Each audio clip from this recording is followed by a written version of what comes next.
नमस्कार, मेरे चैनल में आपका स्वागत है। आज मैं अवसान मैया का कथा लेकर आई हूँ। अगर आप लोग को पसंद आए तो लाइक, शेयर और सब्सक्राइब ज़रूर करें। चलिए मैं आप लोग को अवसान मैया की कथा सुनाती हूँ, जो दुर्गा पूजा करते समय कहा जाता है। दो देवरानी जेठानी थीं, दोनों एक साथ में रहती थीं। एक दिन गुरुवार का दिन आया तो जेठानी नहा धो के तैयार होके दुर्गा पूजा में जाने लगी। तो जेठानी के पास बहुत गहना गुड़िया, बहुत सामान था। जब वो तैयार होके जाती थी तो पूरा खूब सोने का हार, मंगलसूत्र, कान के झुमके, सब खूब ढेर सारे गहने पहन के जाती थी। और देवरानी के पास कुछ नहीं था, वो गरीब घर से थी, तो उसके पास सोना चांदी कुछ था नहीं। तो जेठानी हर गुरुवार को कहीं कहीं से बुलावा आ जाता था और वो चली जाती थी।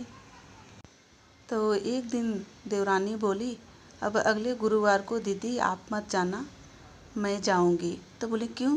तुम क्यों जाओगी? मेरी बेइज्जती कराना है क्या तुमको? समाज में लोग देखेंगे, क्या बोलेंगे? जेठानी के पास इतना सोना चांदी है, पहन के आती है, और देवरानी कैसे गरीब सी आ गई है, इसके पास कुछ नहीं है। तो बोली, दीदी मुझे जाने देना। बोली, नहीं, तुम घर का काम कर, मैं जाके आऊँगी। तो बोली, अच्छा ठीक है।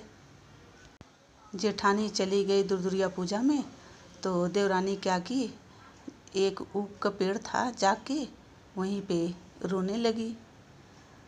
तो वहाँ से एक बूढ़ी माता आई, बोली कि तुम ऊख के खेत में क्या कर रही हो बेटा, यहाँ आओ। तो बोली, नहीं मैं नहीं आऊँगी, मेरा दुख कोई नहीं सुन सकता। बोली, क्या हुआ है बताओ। तो पूरी कहानी अपनी बताने लगी हो बूढ़ी माँ को। तो बूढ़ी माँ बोलती हैं कि धीर रखो बेटा, सबको मिलेगा। बोली, नहीं, हमारी गरीबी कोई दूर नहीं कर सकता माता।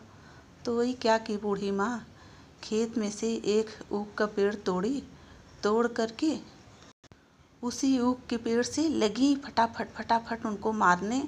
और जितने बार वो मारती थी उतने बार सोना चांदी, कपड़ा, गहना सब गिरने लगा।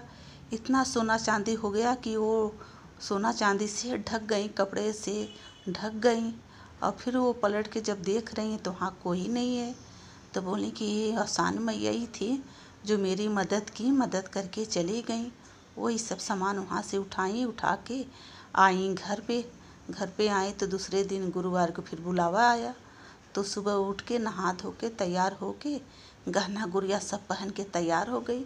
तो जेठानी बोलती, अरे तेरे पास इतना सोना चांदी कहाँ से आ गया, तो इतना तैयार हो गई है। तो बोली कि हम ऐसे ऐसे किए, आप मुझे डांटी, में जाके ऊख के खेत में रो रही थी, तो हमको वहाँ पे अवसान मैया मिल गई, वो सब मुझे दी। बोले, अच्छा ठीक है, तू जा। तो चली गई देवरानी। अब वो क्या काम की, वो भी ऊख के खेत में जाके बैठ के रोने लगी। फिर वो बूढ़ी अवसानी मैया आई, बोली, क्या हुआ बेटा, क्यों रो रही हो? तो उनको ऐसे ऐसे बताने लगी। तो वही ऊख की पेड़ फिर ली उनको धड़ाधन मारने लगी। और जितनी बार वो मारती थी उतने बार उनके पूरा शरीर से खून निकलने लगा। तो बोलती, हाथ जोड़ के, अवसान मैया हम समझ गए उसके पास कुछ नहीं था, इसलिए आप उसको सब कुछ दिए। आप अंतर्यामी, आपको सब पता है, आपसे कौन छुपा सकता है।